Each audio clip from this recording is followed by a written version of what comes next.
Perhatian, konten ini mengandung konsep esensi ilahiyah yang membutuhkan aspek pemahaman mendalam, yang kemungkinan hanya dapat diakses dengan keterbukaan hati dan pikiran, untuk mencapai tingkat pencerahan dan kesadaran yang lebih tinggi. Assalamualaikum warahmatullahi wabarakatuh. Yuk kita buka pendengaran kita, buka hati kita, apapun yang nanti hendak disampaikan, mudah-mudahan ini akan menjadi satu manfaat, kesadaran untuk kita semua. Kemarin kita sudah bicara tentang School of Life, kita juga udah bicara tentang Iqra gitu ya, tentang Iqra, dan hari ini kita akan melanjutkan di episode 3, season 3, episode 3. Oke, tidak berpanjang lebar, kita sapa dulu narasumber kita, Mas Sony Wicaksono. Apa kabar, Mas? Alhamdulillah, Sehat? Assalamualaikum warahmatullahi wabarakatuh. Wah, rambut Alhamdulillah. model baru nih rambut nih. Rambutnya milenial banget nih. Ini potong sendiri nih. Oh gitu. Potong rambut anak-anak udah bisa sendiri. Oke, mantap. Oke, Mas Sony, terima kasih waktunya siang hari ini. Alhamdulillah kita bisa recording lagi, kita bisa melanjutkan lagi season 3, dan ini kita masuk ke episode 3. So, seperti biasa Mas Sony, the stage is yours, silahkan. Oke, Assalamualaikum warahmatullahi wabarakatuh. Salam sejahtera buat kita semua. Semoga Bapak Ibu semua yang dengerin acara ini dalam keadaan sehat, walafiat, sejahtera, bahagia, dan hidupnya dipenuhi dengan kasih sayang dan keberkahan dari Allah Subhanahu wa Ta'ala. Amin. Pada kesempatan hari ini saya mau lanjutkan lagi ya. Kemarin kan kita bahas pertama mengenai School of Life, yang kita bahas tentang bahwa hidup ini adalah pembelajaran. Dan sebelumnya lagi kita pernah bahas mengenai tingkat level kesadaran, apa kesadaran yang perlu digunakan dalam hidup ini gitu ya. Lalu kemarin kita bahas mengenai Iqra, apa bedanya Iqra dengan membaca tulisan atau usluma dan sebagainya gitu. Nah, kali ini saya mau bahas tentang sebenarnya kalau Iqra itu apa sih yang dibaca atau untuk apa sih gitu loh. Apakah hidup ini kita perlu Iqra-nya kapan gitu misalnya. Lalu bagaimana sih cara membacanya? Karena kan kita tahu ya bahwa hakikatnya yang kita sudah pelajari sebelumnya, Al-Quran yang Tuhan tanamkan itu ke hati masing-masing kan, kepada semua manusia apapun agamanya, maka itu petunjuk untuk semua manusia. Nah, jadi bagaimana cara membacanya dan apa yang perlu dibaca gitu kan?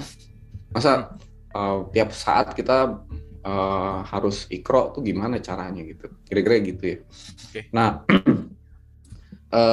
kalau kita balik lagi ke pembelajaran sebelumnya, boleh dilihat ya di YouTube yang sebelumnya tentang level kesadaran. Itu kan kita punya level kesadaran kan mulai dari otak, hati nurani, lalu kemudian jiwa, lalu kemudian roh kita itu, lalu kemudian yang terakhir itu adalah ruh Tuhan atau zat Tuhan di dalam diri kita ya.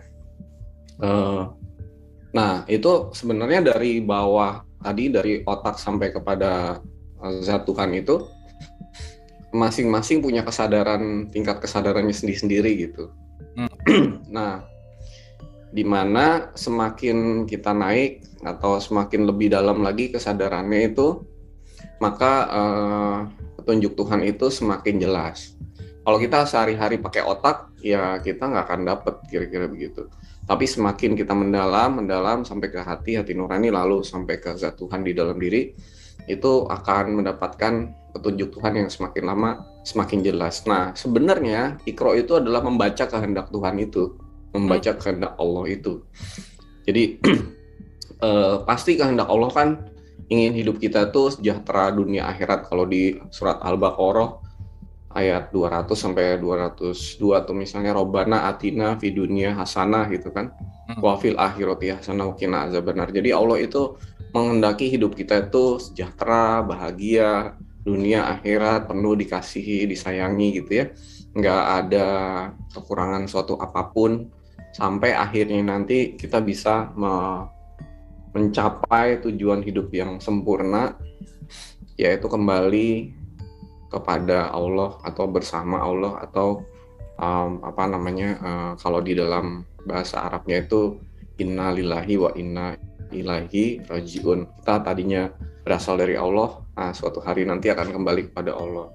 Nah, di dalam perjalanan itu kita perlu membaca apa sih kehendak Allah atas diri kita per saat ini. Jadi nggak usah bicara yang kemarin deh. Kemarin kita banyak ngelakuin kesalahan atau apa namanya kekurangan gitu ya. Mungkin kita banyak hidup sesuai dengan kehendak kita sendiri, kemauan kita sendiri. Yang ke depan kita juga nggak tahu apakah apa yang akan terjadi. Dan karena Allah itu maha berkata-kata, maka setiap detik, setiap saat sebenarnya Allah itu berkata-kata.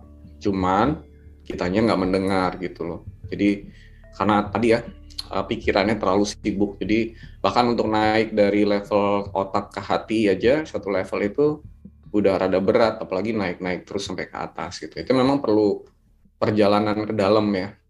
Jadi kalau nggak salah Kang Abu beberapa kali di episode Dialog Positif tuh bahas tentang perjalanan ke dalam diri ya. Iya, meniti ke dalam diri. Betul. Saya dengar tuh. Itu jadi perjalanan ke dalam. Nah, sampai ke dalam itu baru kita akan belajar untuk berdialog dan mendengar dengan diri kita sendiri. Sebenarnya kalau orang bicara tentang iqra, yaitu berdialog dengan Allah atau munajat, itu sebenarnya dia sedang dialog dengan dirinya sendiri sebenarnya. Dirinya sendiri yang benar-benar paling murni gitu, yang bebas dari semua kepentingan, kemauan dirinya gitu, kelompoknya atau apapun gitu, benar-benar dirinya yang paling murni. Jadi kalau makanya misalnya kita lagi di kamar mandi gitu ya, kita sambil ngomong sendiri, lalu ada yang ngajar dialog sendiri.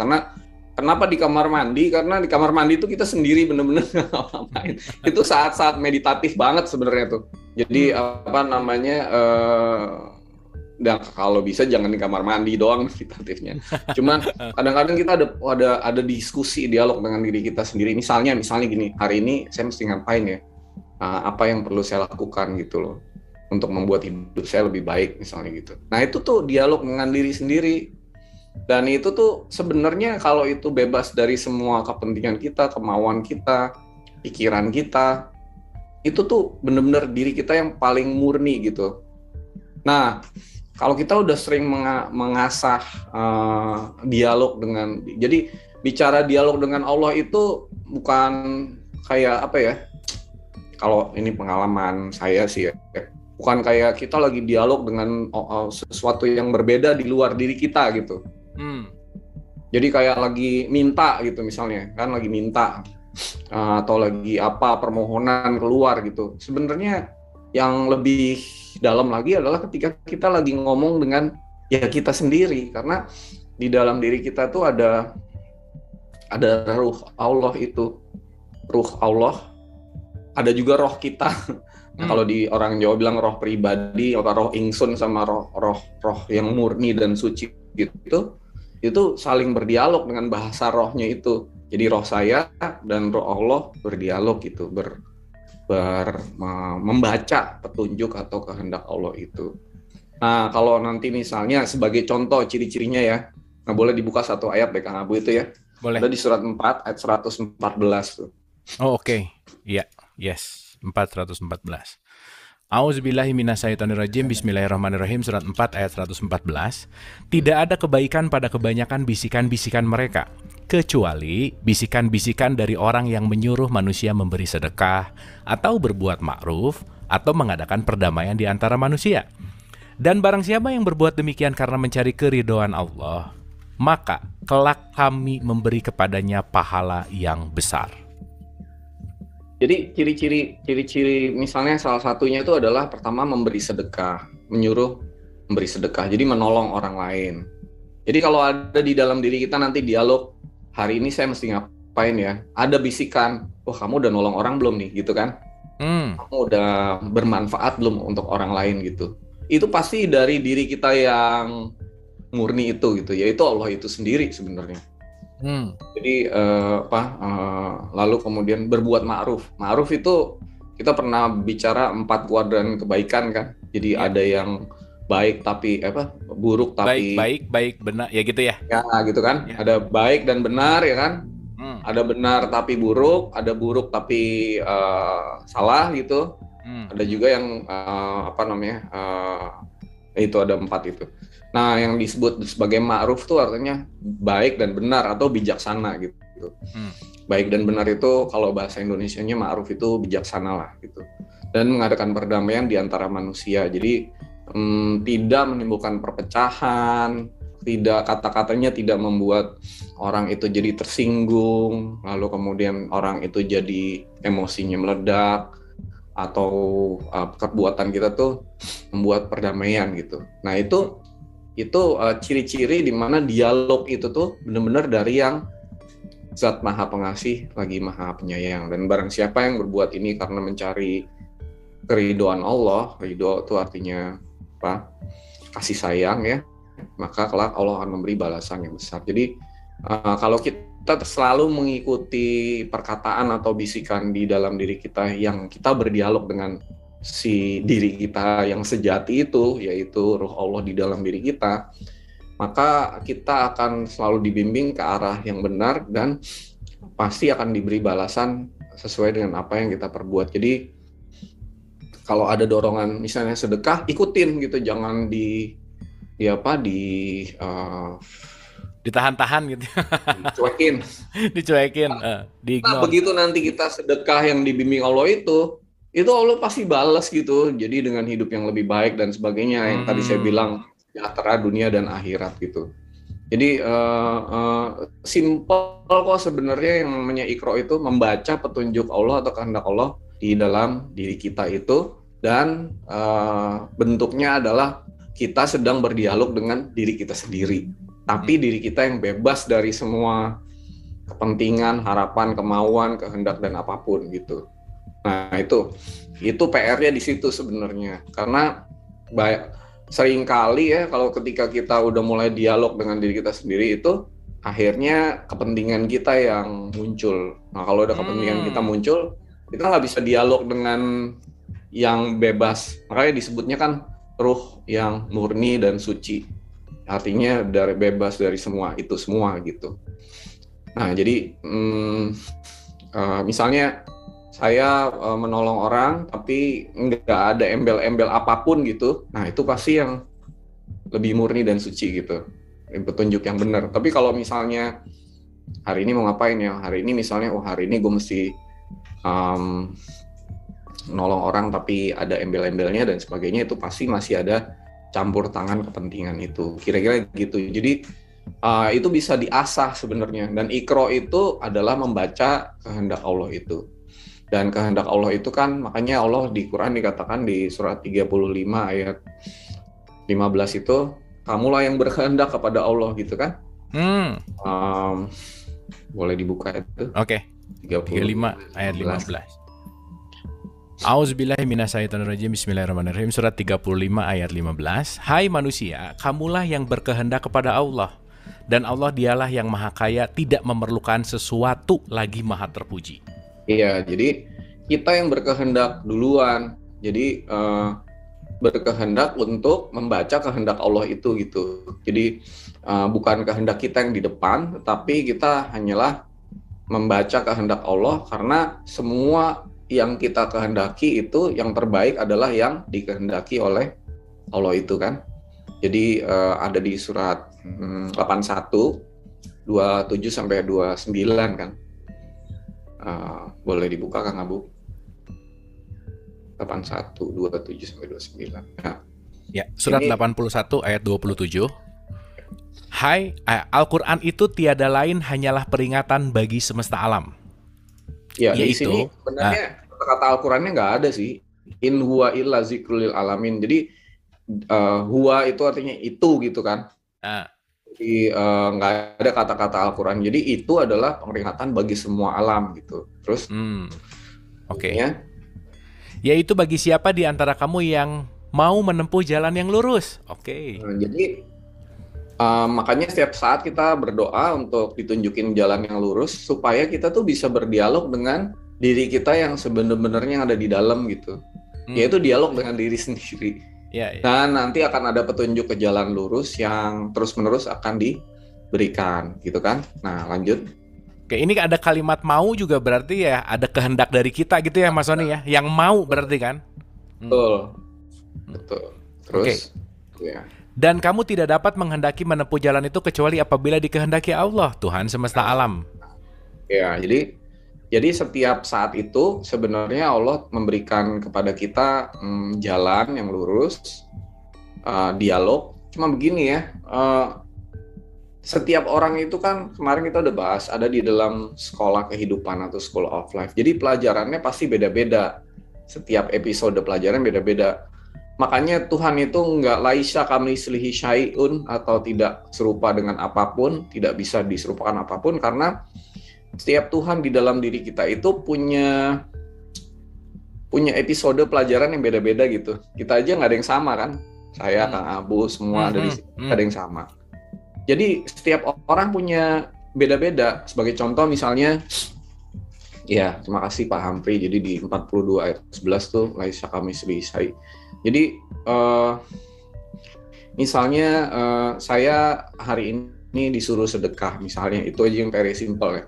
Sedekah saya sama sedekahnya Kang Abu beda jenisnya, jumlahnya juga beda, orang yang diketemuin beda, menolong orang lainnya beda gitu loh. Jadi beda semua, jadi nggak ada yang sama gitu. Nah, makanya kita itu perlu, dan Allah itu paling tahu apa sesuai kemampuan kita gitu loh. Jadi ketika kita nanti diberikan sesuatu petunjuk ya ikutin aja karena itu benar-benar yang Allah udah berikan sesuai kemampuan kita. Begitu kita mengikuti itu maka kesadaran kita akan naik. Nah, kesadaran yang naik itu disebut sebagai takwa ya. Jadi orang bertakwa itu orang yang kesadarannya makin meningkat terus, dari akhirnya dia bisa apapun yang dikatakan adalah yang dari ruh Allah yang suci dan murni, itu yang disebut di surat 53 ayat 1 sampai 4. Jadi apa yang dikatakan bukan nafsu tapi adalah wahyu misalnya, atau petunjuk dari Allah secara langsung, kira-kira begitu. Nah, jadi simple sebenarnya bagaimana cara berdialog atau ikro itu, ya ujung-ujungnya adalah kita mengasah, bertanya, berdialog dengan diri kita sendiri yang sudah di tahapan mengenal Allah itu dan makrifat ya. Jadi orang yang sudah makrifat terhadap dirinya, maka dia akan mengenal Tuhannya kan. Begitu dia mengenal Tuhannya, maka dia mengenal bahwa dirinya tuh bodoh, artinya dia nggak tahu apa-apa. Jadi semuanya adalah minta petunjuk gitu loh kepada ruh Allah yang ada di dalam dirinya itu. Jadi nggak ada lagi yang berasal dari dirinya lagi, karena itu satu poin di mana dia hidupnya sudah bisa dibimbing Allah seutuhnya, kira-kira begitu. Nah, itu yang pertama mungkin itu ya. Yang kedua adalah manusia itu tetap punya keinginan, punya kemauan ya. Makanya sebenarnya kan hakikat dari nama-nama nabi itu kan refleksi di dalam diri kita ya. Misalnya Adam itu kan artinya berasal dari kata kidam, atau yang pertama kali, yaitu roh kita itu refleksi sebenarnya cerita itu. Di dalam Adam ada Hawa. Jadi dalam diri kita selalu ada Hawa. Hawa tuh bukan bergender wanita ya hakikatnya. Hawa itu artinya adalah kecenderungan, kemauan, keinginan, kehendak gitu. Jadi kita tuh sebenarnya memang dikasih Allah untuk punya kemauan. Makanya tadi ketika saya sampaikan diri kita yang bebas dari kemauan, tapi kita dikasih Allah kemauan, gimana nih gitu kan? Ketika kita dialog, kita pengennya wah mudah-mudahan saya dapat ini, dapat itu. Tetap ada kemauan gitu loh. Nah, di dalam duniawi ini kita memang boleh sih punya kemauan. Bahkan Nabi Muhammad bilang kan, carilah dunia di 2877 misalnya, sebanyak-banyaknya dan cari, tapi jangan lupakan akhirat. Tapi kata-katanya walal akhiratu khairul laka minal ula, akhirat itu lebih baik sebenarnya gitu kan. Tapi tetap tidak boleh melupakan duniawinya itu. Cuman duniawinya ini diletakkan secara proporsional di mana tidak mempengaruhi kebahagiaan kita gitu. Jadi gini, saya bahas dikit ya.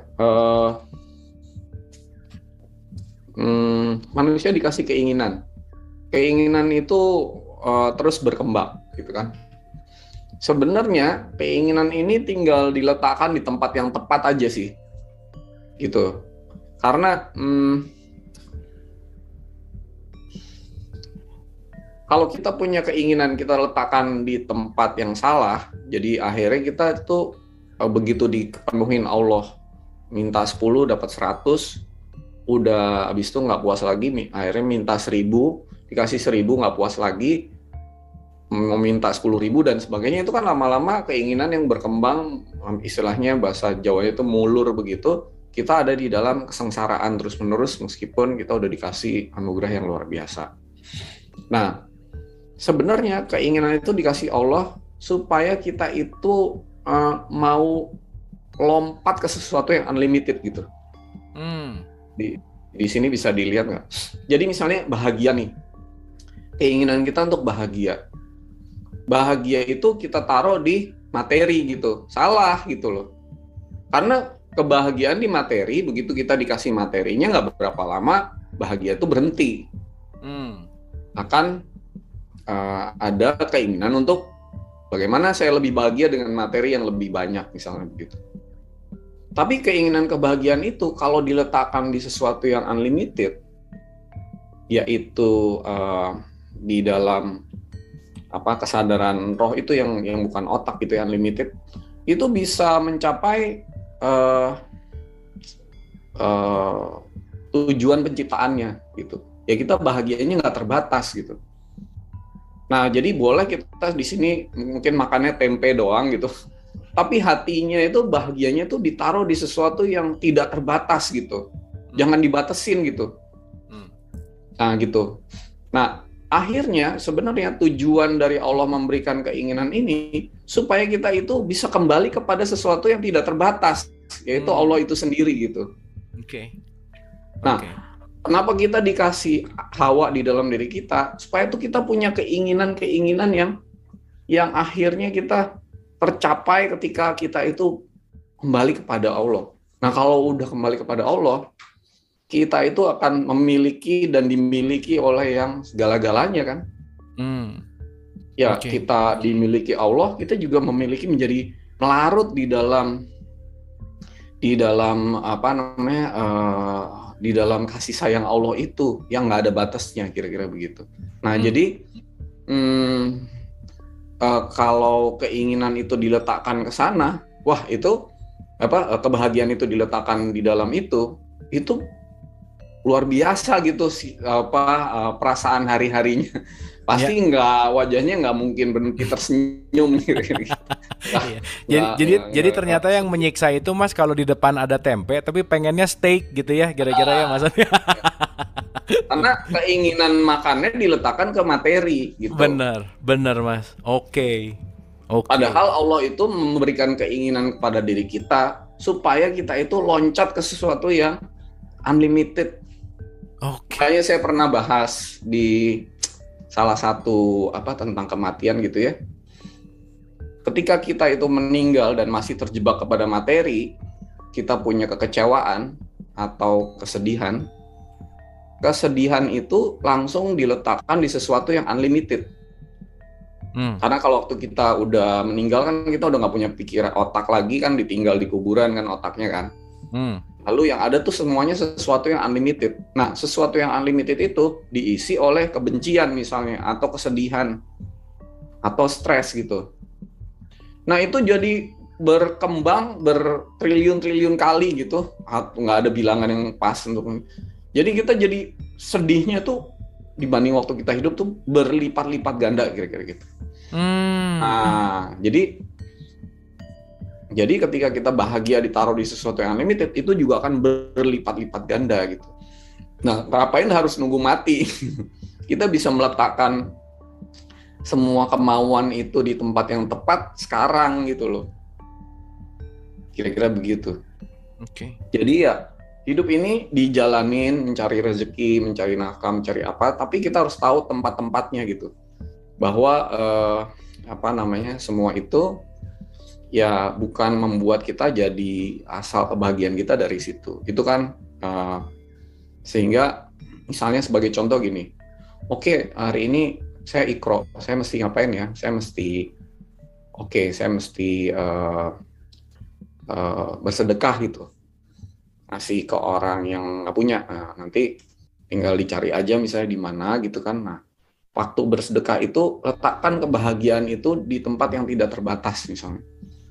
Bahwa ini adalah mengikuti keridhaan Allah. Nah, di situ akan benar-benar lepas kebahagiaannya. Dan kita udah nggak peduli lagi orang itu mau bilang terima kasih kayak enggak kayak gitu.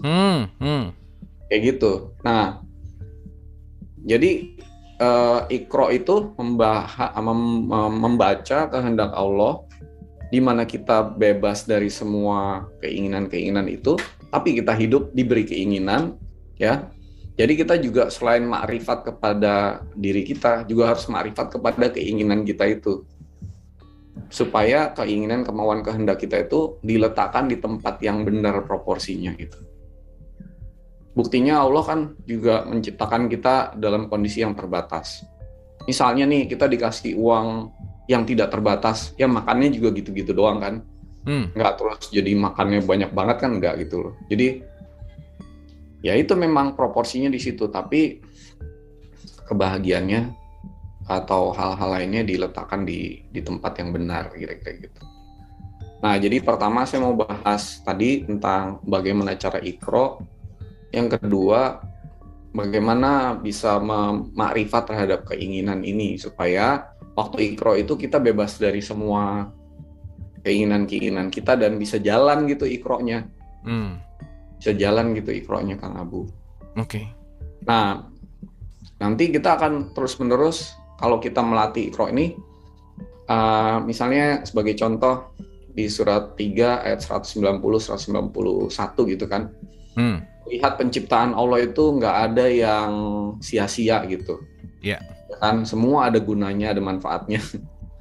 Nah, Kang Abu misalnya ngelihat satu penciptaan Allah yang pertama kali apa sih? Nah, boleh dibuka tuh ya, surat 3 ayat 190 191. Oke, surat 3 ayat 190 191. Oke, sebentar ya. 3 190. Sesungguhnya dalam penciptaan langit dan bumi dan silih bergantinya malam dan siang terdapat tanda-tanda bagi orang-orang yang berakal, yaitu orang-orang yang mengingat Allah sambil berdiri, duduk, atau dalam keadaan berbaring, dan mereka memikirkan tentang penciptaan langit dan bumi seraya berkata, "Ya Tuhan kami, tiadalah Engkau menciptakan ini dengan sia-sia, maha suci Engkau, maka peliharalah kami dari siksa neraka." Sebenarnya penciptaan yang paling penting yang pertama kali Allah ciptain itu apa sih? Namanya waktu ya. Jadi mau nggak kita menyanyiakan waktu misalnya begitu. Jadi pasti kalau kita lagi bengong nggak tahu mau ngapain gitu, kita nanya dong. Kalau gitu ke diri kita sendiri, yaitu yang bebas dari kepentingan, ini harusnya saya hari ini saat ini mesti ngapain ya gitu. Kak Abu misalnya lagi nyupir tadi gitu kan. Coba dibaca gitu. Lagi nyupir ini kehendak Allah terhadap saya per saat ini ngapain ya? Gitu. Paling enggak itu bersyukur gitu. Iya kan? Ya bersyukurlah. Kita bersyukurlah saat ini gitu kan. Alhamdulillah gitu loh. Nah gitu. Tapi nanti misalnya ketemu siapa gitu, saya harus ngomong apa ya kepada orang ini? Nah, ya Allah bimbinglah saya gitu misalnya. Pakai bahasa Indonesia kan juga boleh.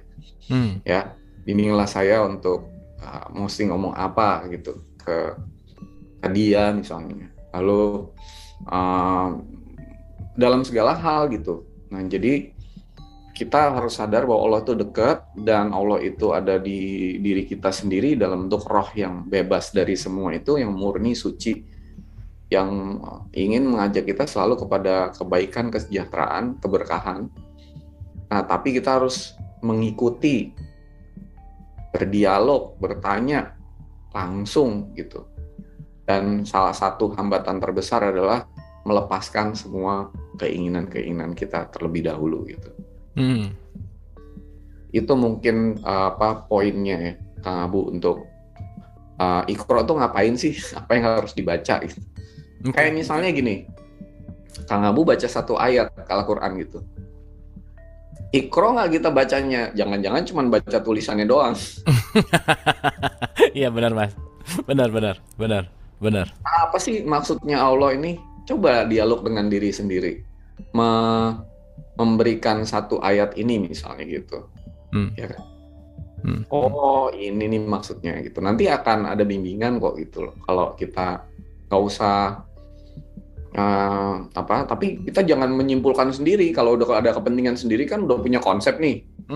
Kalau udah punya konsep, wah ayat ini nih gini nih bunyinya gini, ya nggak jalan gitu. Makanya paling PR yang terbesar tuh itu melepaskan apapun dari kita gitu, supaya Iqra-nya jalan gitu. Gitu. Nah jadi hidup ini jadinya enak gitu loh, karena selalu dibimbing ke arah yang itu, di jalan lurus itu yang tadi dibilang. Karena kita selalu dapat membaca atau Iqra terhadap kehendak Allah itu. Dan misalnya Kang Abu atau saya misalnya, saya mesti ngapain ya? Hidup saya nih 3 tahun ke depan mau ngapain, kehendak Allah mau ngapain gitu. Nah itu tuh semua akan ada, dikasih jalan aja kemudahan gitu. Karena kan Al-Quran itu kan hakikatnya yang di dalam kan ya. Itu kan diturunkan bukan untuk membuat kamu jadi susah. Oh iya benar. Kan bahasa Al-Qurannya di surat 20 ayat 2 misalnya gitu kan. Di 54 ayat berapa? 17, 22, 32, 40 gitu. Itu semua untuk membuat kita tuh jadi mudah, kan petunjuk. Nah, jadi bagaimana cara melakukan pekerjaan dengan lebih mudah? Ya aplikasikan itu ayat itu dengan cara kita bertanya, berdialog kepada Roh Allah yang ada dalam diri kita gitu. Ini kan Al-Quran nih. Gitu. Benar. Bertanya bagaimana cara mengerjakan dengan cara yang mudah, yang membuat kita enak dan sebagainya kira-kira. Enak itu selalu ada dua sisi ya, dari sisi kita sama dari sisi Allah gitu. Jangan di pihak kita lah gitu loh. Ya kan, kalau di pihak kita pengennya keinginan lagi gitu kan. Tapi di pihak Allah lah gitu. Kira-kira gitu. Jadi pindah. Makanya ada satu cerita tentang kapal Nabi Nuh itu, di mana orang-orang harus masuk ke dalam kapalnya itu sebenarnya harus pindah pihak gitu. Jangan di pihak kamu, tapi di pihak Tuhan. Kalau di pihak Tuhan selamat gitu, naik kapal selamat. Tapi kalau di pihak kamu ya di pihak pikiran. Padahal kan Nabi Nuh ada di gunung, nggak mungkin dong gunung langsung kebanjiran begitu. Secara pikiran nggak mungkin. Tapi kalau udah pindah pihak ya semua itu bisa terjadi gitu. Semua penuh dengan kemudahan. Nah kalau kita udah berdialog dengan diri kita sendiri, ya pasti kita nggak merugikan orang lain, nggak merugikan diri sendiri, nggak mementingkan kepentingan diri sendiri dan sebagainya gitu. Jadi ketika orang masih punya kepentingan atas dirinya, kelompoknya segala macam, Iqra-nya pasti nggak jalan gitu. Iqra-nya pasti nggak jalan. Gitu Kang Abu. Nah misalnya sebagai contoh, ada orang namanya Bill Gates gitu ya. Dia mikirin orang banyak kan, bagaimana mempermudah hidup orang dengan cara dia bikin program, misalnya software. Dia kan nggak mikirin diri sendiri dulu awalnya kan. Dia memikirkan solusi buat orang lain gitu. Ya itu namanya Iqra. Atau misalnya Gojek gitu. Dia memikirkan bagaimana orang lain tuh jadi lebih mudah gitu. Awalnya kan nggak pengen, gimana gue lebih kaya atau apa, enggak kan. Tapi dia bikin produk dulu yang melepas semua kepentingannya. Itu contoh aja. Akhirnya ya semua kemudahan diberikan. Gitu. Itu dalam hal duniawi. Nah, dalam hal non duniawi juga seperti itu gitu. Jangan ada di pihak kepentingan kita lah ini gitu. Mungkin itu aja awal untuk bisa ikro gitu Kang Abu. Jadi bagaimana kita makrifat terhadap diri kita dan kepentingan kita. Bagaimana kemudian kita bisa membaca kehendak Allah, karena Allah itu kan Tuhan yang nggak punya kepentingan kan. Makanya dia tadi kan di surat 35 ayat 15 dibilang, kamu yang berkehendak, aku sih nggak memerlukan apapun gitu. Menunjukkan bahwa nggak punya kepentingan apapun gitu Allah itu. Memang dia punya kehendak tunggal, yaitu nafs al-wahidah yang ada di surat 4 ayat 1, yaitu supaya semua manusia itu ujungnya lulus sekolahnya untuk bisa kembali kepadanya gitu. Itu kehendak tunggal. Tapi luar daripada itu nggak ada gitu loh. Nggak ada gitu. Itu Kang Abu mungkin. Terima kasih Mas Sony. Terima kasih. Ini bahasanya super simple, tapi simpelnya itu dalam gitu Mas Sony, dan sangat memudahkan untuk dimengerti secara logik, dan poinnya terima kasih gitu. Itu poinnya sangat mendalam sekali gitu. Nah, ada beberapa poin yang saya catat gitu Mas Sony. Salah satunya mungkin yang paling tadi terakhir gitu ya, ada kalimat gini, hidup mudah dengan Al-Quran gitu ya.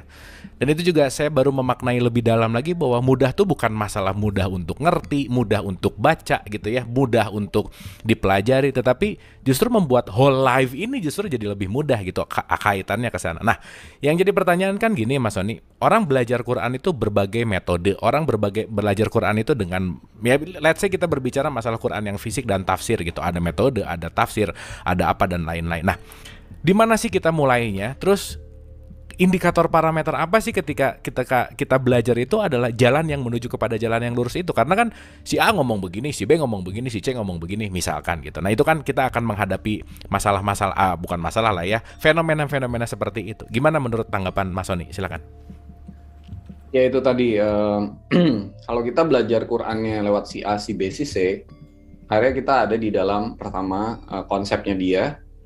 Dan kalaupun dia menemukan sebuah kebenaran yang dia dapat langsung, itu kadang-kadang itu buat dia gitu, bukan untuk saya gitu.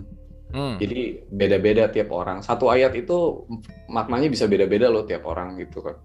Kesadarannya juga beda-beda. Nah, makanya kalau kayak Nabi Muhammad itu untuk seluruh manusia gitu kan.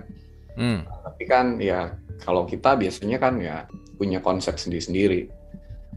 Nah, makanya kalau saya sih sarankan ya, sambil kita belajar Quran yang tertulis, sambil kita juga mengasah kemampuan kita untuk berdiskusi, berdialog dengan Tuhan di dalam diri kita itu. Jadi Allah di dalam diri kita itu yang dekat, yang selalu kemana-mana, selalu berbicara, selalu berkata-kata, sambil dua-duanya dijalankan. Nah, nanti kalau itu bisa diasah, kemampuan keduanya juga bisa meningkat sejalan dan seiring gitu loh. Jadi misalnya saya nggak bilang bahwa yang satu harus didulukan dari yang lain, enggak gitu. Nah, dua-duanya ini perlu dilakukan sehingga sejalan dan seiring. Sehingga seiring dengan kesadaran yang meningkat, bahkan kalau kita baca ayat yang sama, maka kesadarannya pun akan berbeda, kira-kira begitu. Meskipun ketika kita menyampaikan ke orang, ya jangan pakai ukuran standar kita, ya harus standar orang lain. Makanya kalau kita mau menyampaikan Al-Quran, tanya dulu dong ke Tuhan di dalam, Allah di dalam diri kita. Saya mesti ngomong apa ke dia gitu, bukan apa yang saya tahu gitu. Apa yang saya harus sampaikan gitu. Jadi semua itu, kalau enggak kan kita kayak tadi, metode orang belajar Quran beda-beda tergantung gurunya, karena apa yang dia tahu lah yang disampaikan. Belum tentu cocok sama orang itu gitu. Jadi artinya kalau mau menyampaikan ya harus dengan kemampuan untuk berdialog dengan diri sendiri itu. Lama-lama diri sendiri itu akan mengambil kontrol terhadap diri kita, ya udah biar dia aja yang ngomong gitu kira-kira. Biar yang benar yang ngomong ya Mas Sony ya. Bukan pihak kita yang ngomong itu dalam tanda petik ya. Dan kita hanya sebagai saksi yang menyaksikan, tidak melakukan loh. Oke, that's it. Wah, keren Mas, benar-benar.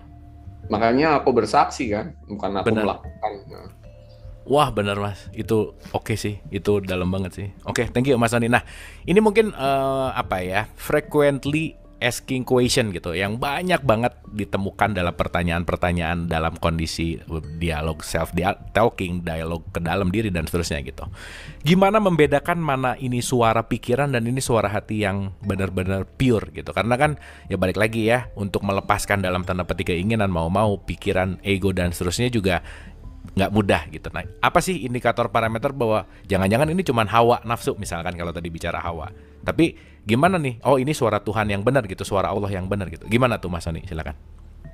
ya, pertama-tama memang kita perlu itu tadi kan, uh, sunnah Nabi yang nggak pernah dilakukan oleh umatnya adalah bertahanus di Gua Hiro. Iya, iya. Sunnah yang kurang populer. Ya. Padahal semua nabi mendapatkan petunjuknya lewat berdialog dengan dirinya sendiri di dalam kesepian, keheningan dan perut yang tidak kenyang gitu kan. Ya. Lalu kemudian dia mengasah apa namanya, itu bukan kemampuan tapi mengasah Intuitif apa? menyelami dirinya sendiri. Okay. Sampai akhirnya dia bisa berdialog dengan Allah yang ada di dalam dirinya sendiri itu kan gitu. Jadi dari situ ya akan apa namanya, dia punya sensitif, lalu waskita tuh bahasa Jawa artinya dia udah, waskita tuh kadang-kadang bisa tahu sebelum kalau bahasa Jawanya tuh tahu sebelum kejadian gitu. Jadi sebelum melihat kita udah tahu gitu-gitu. Ramal gitu, kayak ngeramal, beda ya? Ramal sih, tapi oh ya ini gini nih, orang ini gini. Oh ya saya harus ngomong begini. Lama-lama udah automatic pilot gitu. Iya. Nah itu perlu diasah sih sebenarnya. Dua-duanya perlu diasah. Jadi karena kita nggak bisa tiba-tiba mulai besok pokoknya saya nggak mau dengerin pikiran saya dulu, saya mau lepasin semuanya gini-gini. Nggak bisa, itu harus semua proses gitu. Proses kan Nabi Muhammad juga nggak di hari pertama kan, 40 hari selama bertahun-tahun baru dia menemukannya. Nabi-nabi yang lain kan juga melalui pencarian. Jadi memang perlu waktu gitu. Oke. Itu tadi ya, jangan tergesa-gesa, jangan nggak bisa cepat-cepat juga, itu termasuk bagian ya Mas Sony ya? Ya kan, di 75 ayat 16 ya. 11 ya kan, terus 20 114 itu kan juga nggak boleh tergesa-gesa, nggak boleh buru-buru tuh kan artinya mau kita kan.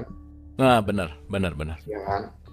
Dan kalau sesuatu udah buru-buru artinya kemauan kita itu, karena kita tahu arahnya, tapi yang nentuin waktunya dan kapannya dan gimananya kan bukan kita. Makanya tadi kan surat 81 ayat 29, dikehendaki Allah, kamu nggak bisa menempuh jalan itu kecuali dikehendaki Allah.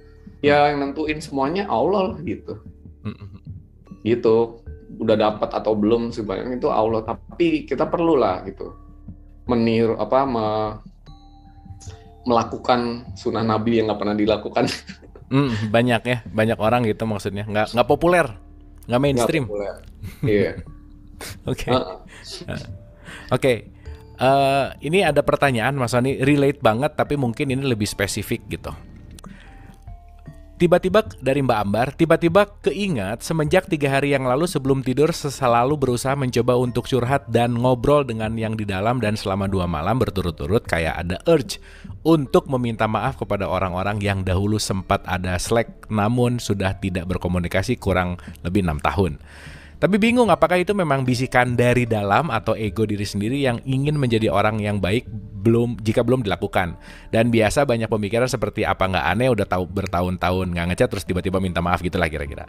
Ada juga yang kasih tahu kalau permintaan maaf yang sempat muncul sebenarnya dari dalam yang perlu memaafkan diri sendiri karena sudah membuat diri kecewa. Kecewa karena dulu diri sering mempunyai dan memberikan ekspektasi yang tinggi kepada orang itu, dan ternyata tidak sesuai dengan ekspektasi, jadi kecewa. Nah, kira-kira pandangan Mas Sony tentang ini nih, ada yang nyuruh mohon maaf, bilang maaf dan seterusnya kepada sesuatu. Ya ini saya rasa kasusnya bisa terjadi pada konteks apapun gitu ya. Tapi poinnya adalah yaitu tadi, gimana tuh menyikapi antara ego tadi dan ini apakah benar harus dilakukan gitu. Silakan.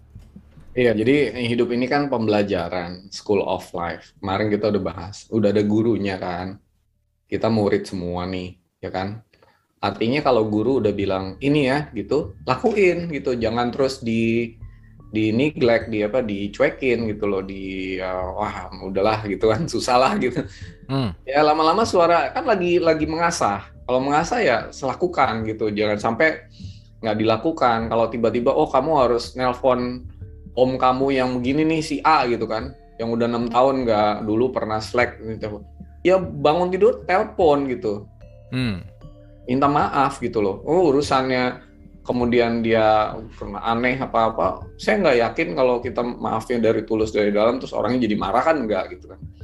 Malah bagus kan, malah ada silaturahmi yang terjadi. Tadi kan ada 3 bisikan itu kan, sedekah, ma'ruf, dan perdamaian kan, cari perdamaian, pemaafan dan segala macam bagian dari perdamaian gitu, kira-kira begitu. Jadi lakukan gitu loh. Jadi, dan tadi saya bilang bahwa semua penciptaan Allah itu nggak ada yang sia-sia. Allah tuh pertama kali menciptakan alam semesta ini waktu gitu. Waktu tuh jangan sampai sia-sia aja. Jadi setiap saat itu tanya dong ke Allah, roh yang suci itu dalam diri kita, apa yang mesti saya lakukan saat ini, saya mesti ngapain, mesti ngomong apa, mesti ngapain gitu kan. Nah begitu dikasih tahu, lakukan gitu. Dikasih tahu, lakukan. Paling enggak tuh kita bersyukurlah gitu, oh iya terima kasih ya Allah gini, paling enggak begitu gitu. Tapi begitu disuruh misalnya, Kang Abu tahu Kang Abu disuruh bikin dialog positif dari mana? Ayo, saya mau nanya. Nah itu nggak sih. Mungkin dong disuruh orang, pasti ada yang nyuruh dari dalam kan? Iya benar Mas. Benar.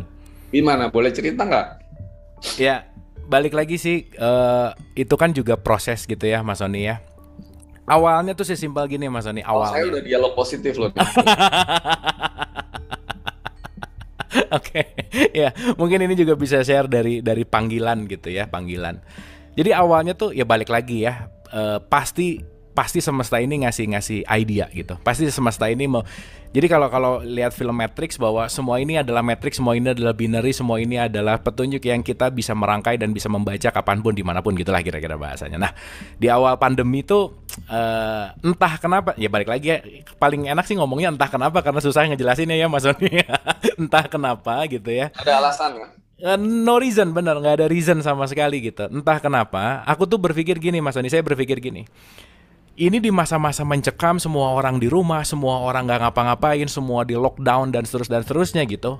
Dan itu lagi heboh-hebohnya berita inilah, inilah, dan itu semua yang saya alami aja adalah full of fear gitu loh Mas Sony. Benar-benar takut, benar-benar mencekam gitu.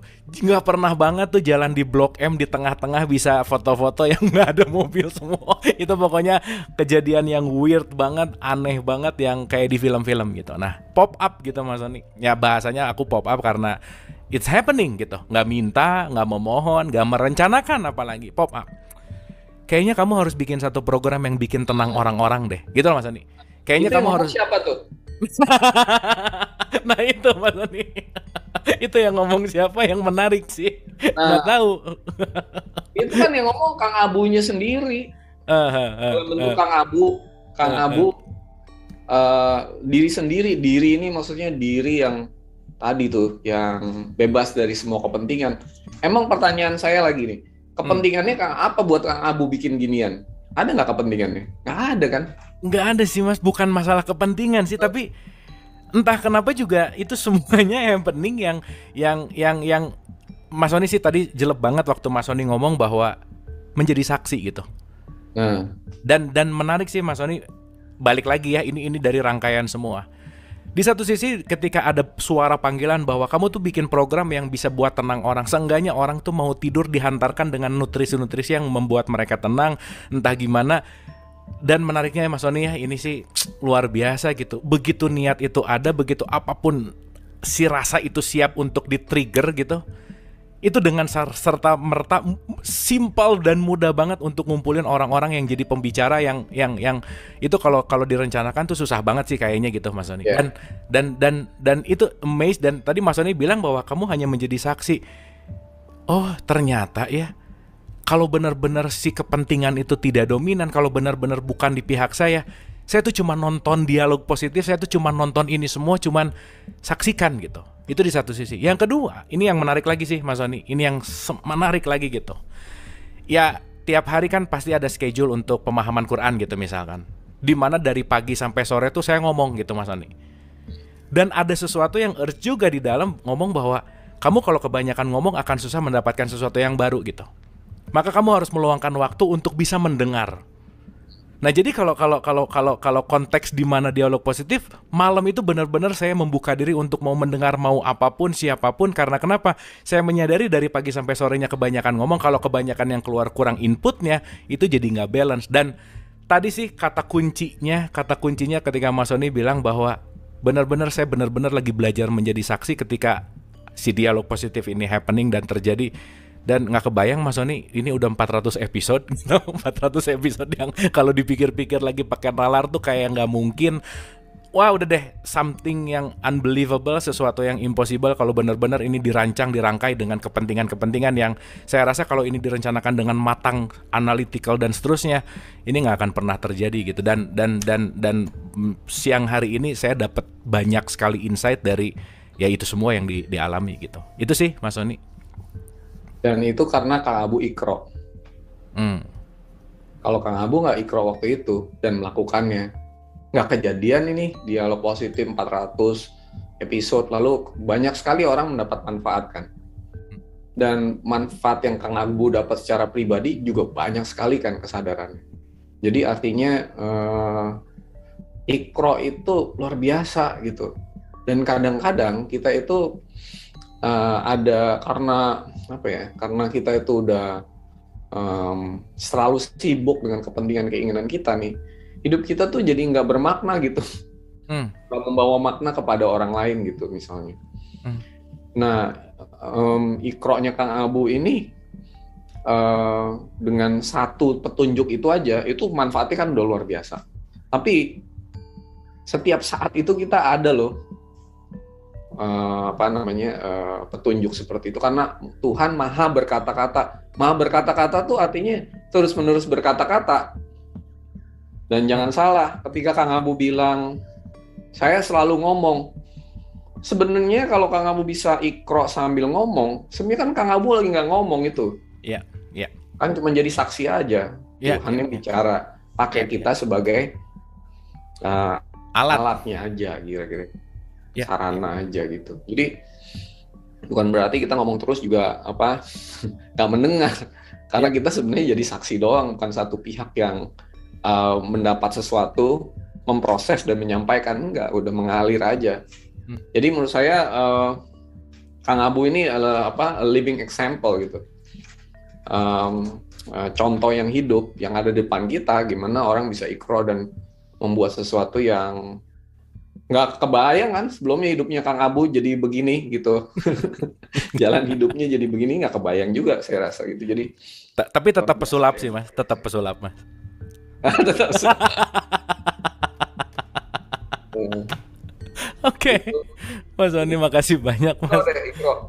Jadi itu aduh benar Mas Sony, benar ini something yang exploded lah gitu ya, dalam tanda petik. Banyak ya apa yang tadi kita bahas tuh kan ayatnya hari-hari lah gitu ya dibaca apa. Tapi benar sih Mas Sony tadi ketika Mas Sony mengarahkan kepada frekuensi tertentu, mengarahkan kepada arahan tertentu yang ya balik lagi pun nerimanya juga nggak ada kepentingan, nerimanya juga nggak ada judgement, nerimanya juga dengan benar-benar benar-benar ya ikro lah kalau kita bicara gitu. Dan ada sesuatu yang susah untuk diungkapkan bahwa I get it something gitu loh Mas Sony, dapet nih gitu lah kira-kira gitu Mas Sony. Tapi susah gitu mau diceritain tuh dapatnya dapat apa susah. Tapi ya sama saya juga selalu bilang gini sih Mas Sony, banyak pertanyaan dalam hidup yang kita maunya dapat jawabannya gitu. Tapi saya hari ini sih menyimpulkan bahwa justru kita nggak dapat jawaban, tapi justru malah pertanyaannya yang hilang gitu. Nah, tadi Mas Sony ngomong tuh banyak pertanyaan saya yang hilang gitu. Intinya gitu sih Mas Sony, dan itu sangat. Kalau udah nggak ada pertanyaan lagi, hidup tuh bagus sih. Karena tanya apa lagi? Oke. Wah, thank you Mas Sony, luar biasa. Terima kasih banyak. Oke, ini ada lagi katanya. Satu hal ya Kang Abu ya. Silakan. Ketika kita ikro dan diberi petunjuk, lakukan gitu. That's it. Lakukan. Jangan nanya-nanya lagi. Dulu misalnya, ini sebagai contoh ya, disuruh sedekah. Kok 50% dari pendapatan saya suruh sedekahin. 50% kan banyak gitu kan. Tapi lakukan. Buktinya nggak jadi lebih ini juga, miskin misalnya gitu. Jadi lakukan aja udah gitu, percaya gitu kan. Yakin dan percaya, jangan cuma percaya. Kalau percaya kan perlu bukti kan. Bedanya yakin dan percaya tahu kan nggak Abu kan? Kalau percaya itu perlu bukti, kalau yakin nggak perlu bukti. Ya. Kadang-kadang kita ke Allah itu perlu yakin juga, jangan cuma percaya gitu. Kalau percaya buktinya mana gitu kan? Yakin aja udah. Kalau Allah nyuruh lakukan A lakukan gitu. Nggak usah ditanya gimana atau gimana nanti gini gitu. Kayak tadi misalnya, tiba-tiba malam-malam disuruh minta maaf ke saudaranya yang udah 6 tahun nggak ketemu gitu. Lakukan, jangan nanya, nanti saudara gue nanya, ngapain lu telepon udah 6 tahun kan? Itu ngapain? Lakuin aja udah, telepon, ini, nanti pasti banyak keberkahan dari situ. Kira-kira gitu. Oke, Mas Sony, terima kasih banyak Mas Sony. Oke. Tadi bicara tentang keinginan gitu Mas Sony, dimana keinginan kan juga nggak pernah hilang lah ya dalam tanda petik gitu. Apakah dengan selalu mengikro itu lama-lama keinginan itu tidak dominan gitu Mas Sony? Yang nanti seakan-akan keinginan yang tidak dominan tuh jadi kayak nggak punya keinginan gitu misalkan dalam tanda petik ya. Jadi kayak ya udah nerima aja, nggak. Ya kelihatannya tuh kayak yang nggak punya visi, nggak punya spirit, nggak punya gitu-gitulah. Ini pandangan dari frequently asking and question gitu. Banyak sekali yang nanya tentang ini gitu. Jadi bahasa gampangnya semakin spiritual tuh semakin kayak yang nggak terlalu care sama hidup lah dalam tanda petik gitu. Nah gimana tuh menurut pandangan Mas Sony? Enggak lah, tapi tadi saya bilang tempatkanlah itu pada tempatnya kan gitu kan.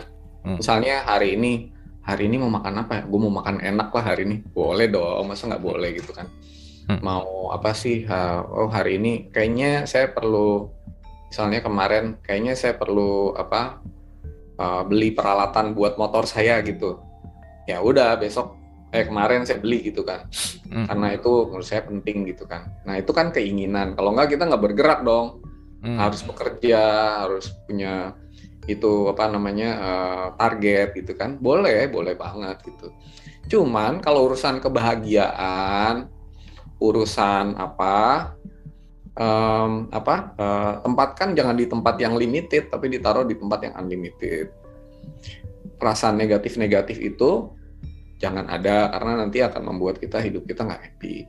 Lalu kalau dibilang orang yang nanti spiritual jadi nggak punya keinginan, jadi meninggalkan duniawi, kan Allah maunya kan udah jelas ayatnya bilang, Robbana atina fid dunya hasanah wa fil akhirati hasanah wa qina azabannar. Jadi dunia dan akhirat itu bukan sesuatu yang contradicting gitu.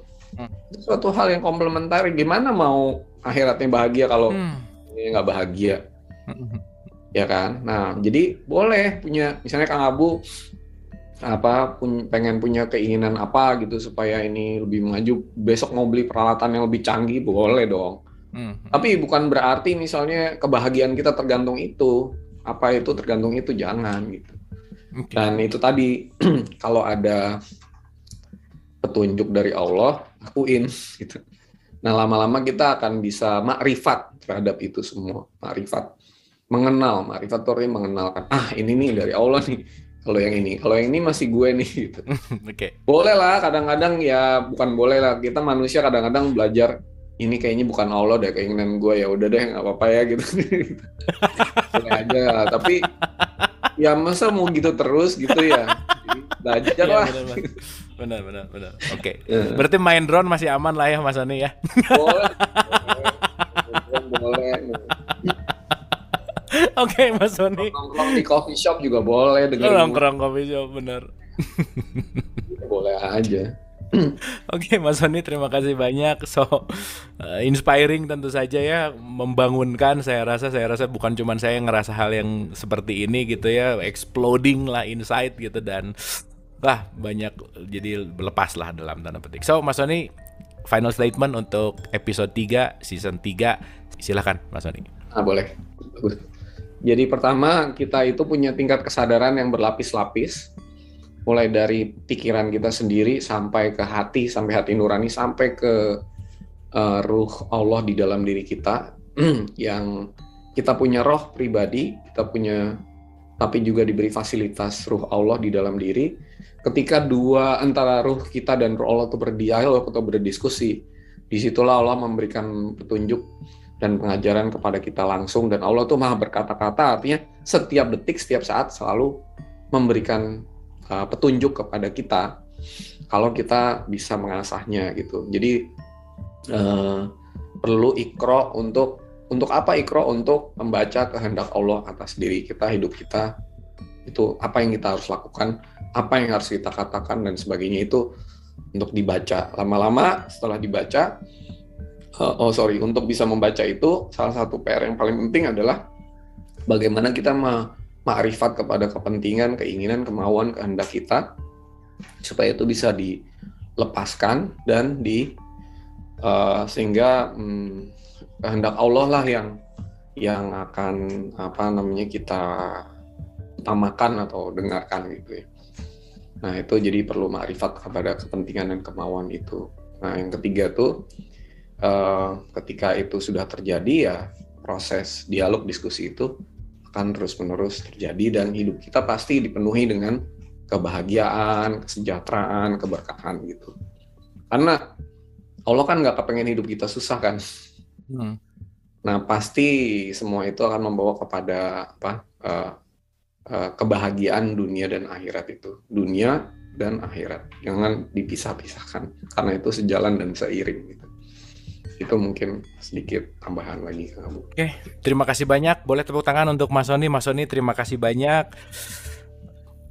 Speechless gitu ya, super mind blowing tentu saja, exploding insight juga. Dialog ke dalam diri ini ternyata wah luar biasa gitu. Disadari atau tidak, saya rasa kita semua pernah mengalami dan pasti mengalami lah gitu ya. Cuman disadari atau tidak itu yang penting. Tapi poin yang paling jelek adalah kalau tanda itu hadir, segera lakukanlah gitu ya. Jadi jangan ditunda-tunda. Jadi saya memaknai bahwa bersegeralah adalah begitu calling itu ada, dalam tanda petik Iqra itu ada, yuk kita bersegera. Terima kasih, semoga bermanfaat. Kita ketemu di episode yang akan datang.